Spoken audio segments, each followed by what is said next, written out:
Here's part 2 of the Unit 2B Rationals Test Review. On this first question, we are going to multiply by the least common denominator. And one thing to note is that technically x plus 2 is in the numerator because if we divide that by 1, 1 is the denominator. So we're going to multiply both sides of this equation by x. And if we multiply the left side by x, we'll just have x times x plus 2. But when we multiply the right side, we will now have x times, the x's will cancel, so now we'll have 6x minus 3. Now we need to distribute the x to both x and x plus 2, so now we have x squared plus 2x equals 6x minus 3. And then to see where we need to go next, there's an x squared in this equation, and there's no other x squareds that are going to cancel it. So when you see that x squared, you should automatically think probably going to have to factor this, which means that, I'm going to erase that, we should get one side of this equation to equal 0. So I'm going to subtract the 6x, and I'm going to add the 3. Now the 3 it has no x's, so it can't combine to anything else. So now we're just left with x squared minus 4x plus 3 equals 0. Don't forget about that equals. Now that we have everything on one side and it equals 0, we can factor. So we're trying to find two numbers that add up to -4, but when they multiply to positive 3. So that's going to be -1 and -3. So our two factors are going to be x minus 1 and x minus 3. Because if we re-multiply those all out, we will get x squared minus 4x plus 3 equals 0. And so the two numbers that make this equation true are x equals 1 and x equals 3, because those are the things that make the factors equal 0. And then just go back up and check to make sure in the original beginning of the problem, and I'll start with this next time, we don't want our denominators to equal 0. So because x is the only factor that's in the denominator, we don't want x to equal 0. So just check to make sure that you don't get 0 as an answer, because if you do, then that is not a solution. It's an extraneous solution, which makes it not true. Okay, so for the next one on B, we're going to multiply by both x plus 2 and x minus 1.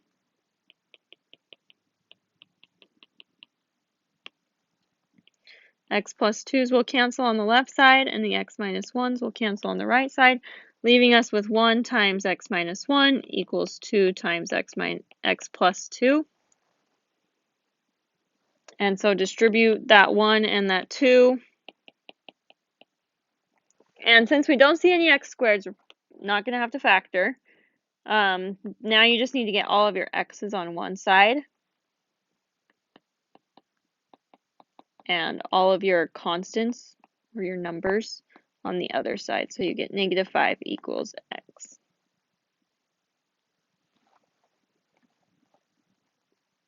And check to make sure.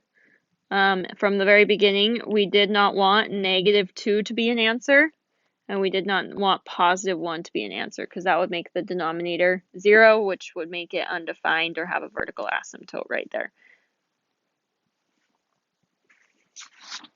Okay, for C, looking at the denominator, I will do better this time. We do not want, in this x minus 1 denominator, we do not want that to equal +1, and we do not want it to equal -2, because if we have either of those, then we'll have an extraneous solution. So we're going to multiply both sides by x minus 1 and x plus 2.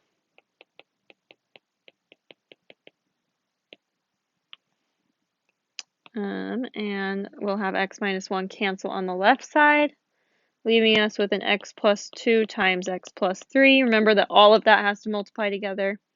And on the other side, we'll have an x plus 1 and an x minus 1, because our x plus 2's cancel. Now you need to distribute every term. So we get x squared plus 3x plus 2x plus 6 equals x squared plus x minus 1. Now you can combine your like terms, which have x's on both sides. So we get x squared plus 5x plus 6 is equal to x squared minus 1 because the plus x minus x cancels. Since you see that x squared, you may have to factor, but if we actually get this to start equal 0 and we subtract x squared on each side, now our x's cancel. Our x squareds cancel out, so no longer have the need to factor. And now we just are left with a regular x, so we can get all of the constants on one side of the equation. So now we have 5x equals negative 7, and divide this by 5 on each side. So we have x equals negative 7 over 5, which was not a domain restriction from the very beginning.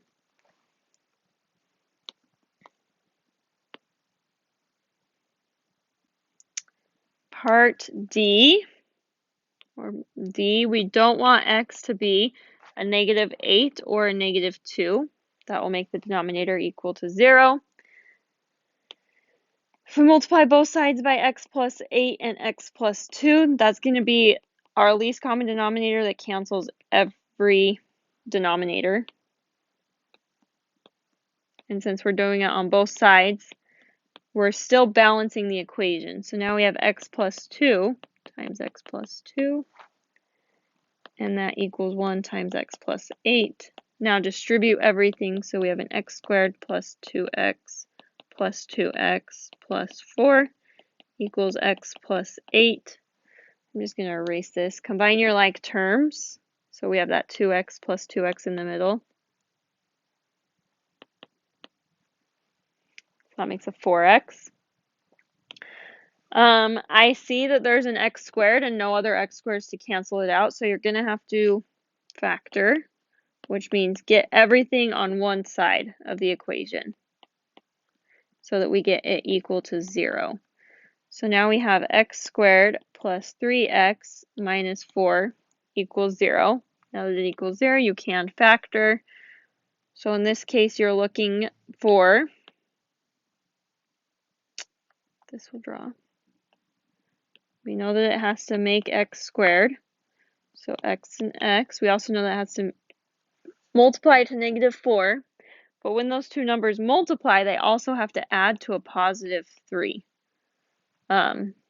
So when we do this, we'll get 4x and negative x, which when those two numbers add, we'll get positive 3x, which is our middle term. So x plus 4, the outside, and x minus 1 equals 0. Those are the factors. And the numbers that make each of these equal to 0 are going to be x equals negative 4 and x equals positive 1, which were neither of the domain restrictions from the beginning. Okay, on E, we don't want x to equal negative 1, and we don't want it to equal negative 6. And those are the two factors that are common throughout everything. So we're going to multiply every term. Now we're adding a term, so we're going to multiply every term by x plus 1 and x plus 6. And I'm just going to copy this and multiply each term by those two. So then you can see which ones cancel, and most of them cancel, which is hallelujah. Except for the AirPods dying, not hallelujah. Okay, so then we have 4 times x plus 6. I covered up that 4, but it's still there. And then minus 1. Since those still canceled, we still have a 1 there, and it's still a minus, so still don't forget about your minus 1. And then that equals 3. Distribute, so we have 4x plus 24 minus 1 equals 3.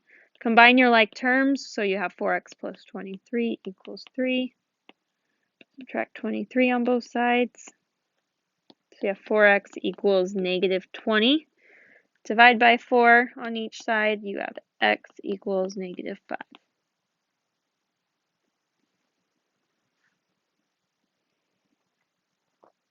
Okay, The next one is we only have one denominator and we don't want that to equal 2, so that's our domain restriction. We're going to multiply everything by that x minus 2, including the 2 and the 5. I know I'm covering things up, but those cancel. So we have 3x plus 1 plus 2 times x minus 2 equals 5 times x minus 2. Distribute everything, so we get 3x plus 1 plus 2x minus 4 equals 5x minus 10.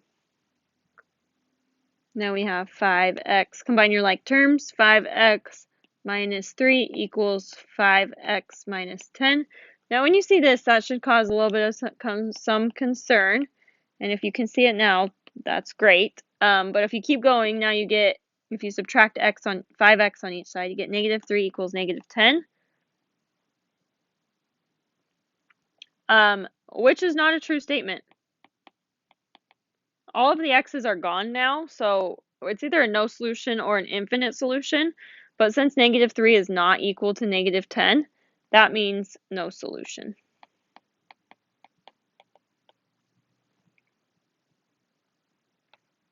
So there's no x value that's going to make this true. Okay, on G, we have two denominators here. One of them is x plus 8, so we can't have negative 8 as an answer, and we don't want negative 1 as well. We're going to multiply every term by x plus 8 and x plus 1.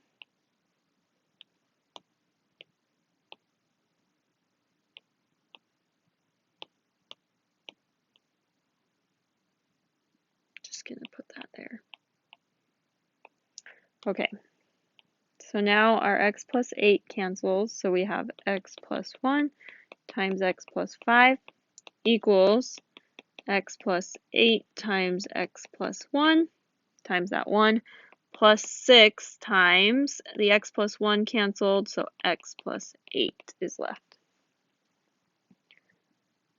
Okay, we do need to distribute in some places, so on the left side we have x squared plus 5x plus 1x plus 5 is equal to x squared plus 1x plus 8x plus 8. And then, so that was this part.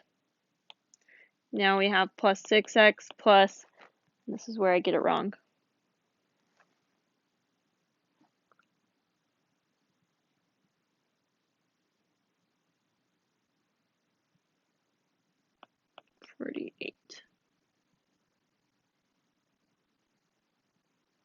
Okay. So multiplying those all throughout, I see an x squared, but actually, let me combine like terms first. So combine that 5x and the 1x, combine the 1x and the 8x with the 6x, and the 48 with the 8.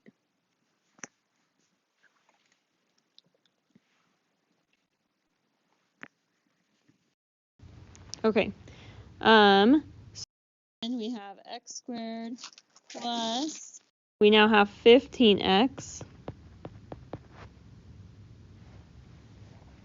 Sorry, AirPods are dying, so.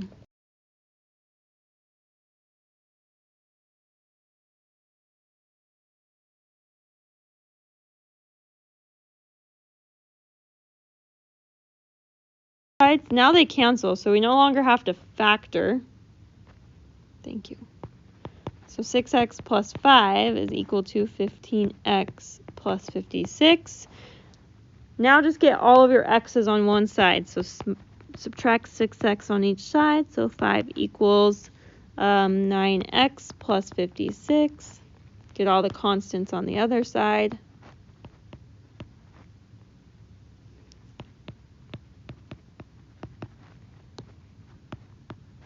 And divide by 9.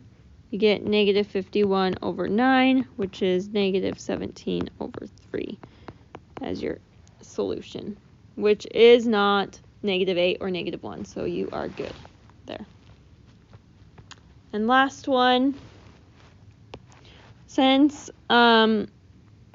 this bottom one, this actually factors into 3 times x plus 2, which you should notice something there, but if you don't notice that those 3 cancels out, that's okay. So we do not want x to equal negative 2.